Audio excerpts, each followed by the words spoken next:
आप सभी को राधे राधे। मेरा नाम है दीपांकर पांडे और आज के इस वीडियो से हम लोग स्टार्ट करने जा रहे हैं हमारी क्लास 9 की न्यू एनसीईआरटी जिसका कि नाम है गणित मंजरी के चैप्टर नंबर 2 के एनसीईआरटी के एक्सरसाइजेस को। ठीक है, तो क्या अभी तैयार है हमारे साथ मैथ्स को सीखने के लिए? तो चलिए हम लोग अपने क्वेश्चंस को स्टार्ट करते हैं। ठीक है, तो हमारा एक्सरसाइज अभी है 2.1।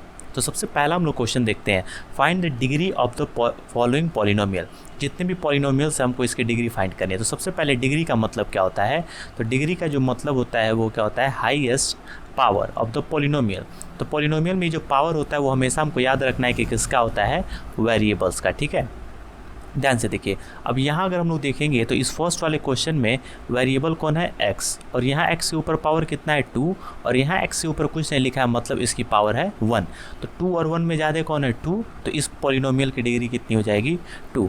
यहाँ पे वेरिएबल कौन है? y, और यहाँ पे y के ऊपर पावर कितना है? 3, और यहाँ कुछ नहीं लिखा, मतलब y के ऊपर पावर है 1। तो 3 और 1 में बड़ा कौन है? 3। तो इसका जो डिग्री होगा वो कितना हो जाएगा? 3। अब यहाँ देखिए आपको कोई भी वेरिएबल नहीं दिखेगा। तो ऐसे पॉलिनोमियल जिसमें कि केवल हमको एक नंबर यानी कांस्टेंट दिखता है तो इसको हम लोग क्या बोलते हैं? Constant polynomial. और कांस्टेंट पॉलिनोमियल का जो डिग्री होता है वो हमेशा कितना होता है? 0। अब आप इसको याद भी कर सकते हैं। और ये 0 होता है क्यों ऐसे? क्योंकि हम लोग इसको -9 को लिख सकते हैं -9 × z की पावर 0, क्योंकि किसी भी नंबर की पावर 0 का मतलब कितना होता है? 1। तो क्वेश्चन में कोई भी चेंज नहीं आएगा, और पावर 0 लिखने की वजह से इसका जो डिग्री है वो कितना हो जाएगा? 0। ठीक है, आई होप आपको समझ में आ गया होगा। यहाँ पे वेरिएबल कौन है? z। तो z के ऊपर पावर कितना लिखा हुआ है? 1। तो इस वाले पॉलिनोमियल का जो डिग्री होगा वो कितना हो जाएगा? 1। आई होप आप लोग को क्वेश्चन नंबर 1 समझ में आ गया होगा। अब चलिए हम लोग क्वेश्चन नंबर 2 को सॉल्व करते हैं। ठीक है, तो क्वेश्चन नंबर 2 में क्या है आप लोग देख सकते हैं, लिखा हुआ है राइट द पॉलिनोमियल। आपको एक पॉलिनोमियल लिखना है जिसकी डिग्री कितनी हो? 1, 2 और 3। हम लोग कोई भी पॉलिनोमियल लिख सकते हैं, हो सकता है आपका आंसर कुछ और है, आपके दोस्त का आंसर कुछ और है। तो चलिए हम लोग एक पॉलिनोमियल लिखते हैं सबसे पहले जिसका डिग्री कितना है? 1।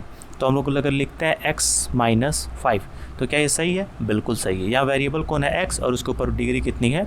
1। अब लिखना है डिग्री 2, तो यहाँ लिख देते हैं y² + y - 10। क्या एकदम सही है? एकदम सही है। वेरिएबल है y और उसका जो डिग्री है वो कितना हो जाएगा? 2। अब लिखना है डिग्री 3, तो लिख देते हैं z³ + z - 100। यहाँ वेरिएबल कौन है? z, और उसका जो डिग्री है वो कितना हो जाएगा? 3। तो ये भी हमारा क्वेश्चन नंबर 2 सॉल्व हो चुका है। अब हम लोग देखते हैं क्वेश्चन नंबर 3 को। आई होप आप लोग को समझ में आ रहा होगा। अगर समझ में आ रहा है तो हमारे चैनल को सब्सक्राइब ज़रूर करें, हमारे चैनल के रीच को आगे बढ़ाइए। ठीक है, अब यहाँ आपको बताना है क्वेश्चन नंबर 3 में what are the coefficient of x² and x³ in the polynomial. तो पॉलिनोमियल तो ये है, कोफिशिएंट का मतलब क्या होता है? तो कोई भी अगर हमारे पास एक वेरिएबल है और उसके आगे जो न्यूमेरिक पार्ट लिखा होता है इसी को हम लोग क्या बोलते हैं? कोफिशिएंट। तो जैसे ये 5 क्या है? x² का कोफिशिएंट है। तो यहाँ देखिए सबसे पहले x² कहाँ है? तो x² यहाँ पे है। इसके आगे जो नंबर है वो कितना लिखा हुआ है? 6। तो ये जो x² है इसका जो कोफिशिएंट होगा वो कितना हो जाएगा? 6। ऐसे ही x³ का देखना है, x³ यहाँ पे है, इसके आगे कितना लिखा हुआ है? 3। लेकिन ध्यान से देखिए आगे एक माइनस भी लगा हुआ है, तो इसका जो कोफिशिएंट होगा वो कितना हो जाएगा? -3। ठीक है, आसान सा था ये क्वेश्चन। अब चलिए क्वेश्चन नंबर 4 को हम लोग देखते हैं। What is the coefficient of z in the following polynomial. यहाँ पे आपको z का कोफिशिएंट बताना है। तो सबसे पहले हम लोग ये देखते हैं यहाँ पे z है भी कि नहीं। ये तो कांस्टेंट है, ये z² है, ये z³ है। यहाँ पे आपको z कहीं है ही नहीं, इस क्वेश्चन में पूरे कहीं z है ही नहीं। z² है, z³ है, लेकिन z नहीं है। तो यहाँ पे जो इसका कोफिशिएंट होगा z का वो कितना हो जाएगा? 0। ठीक है, अब आइए हम लोग क्वेश्चन नंबर देखते हैं 5 को। अब क्वेश्चन नंबर 5 क्या बोल रहा है आपसे?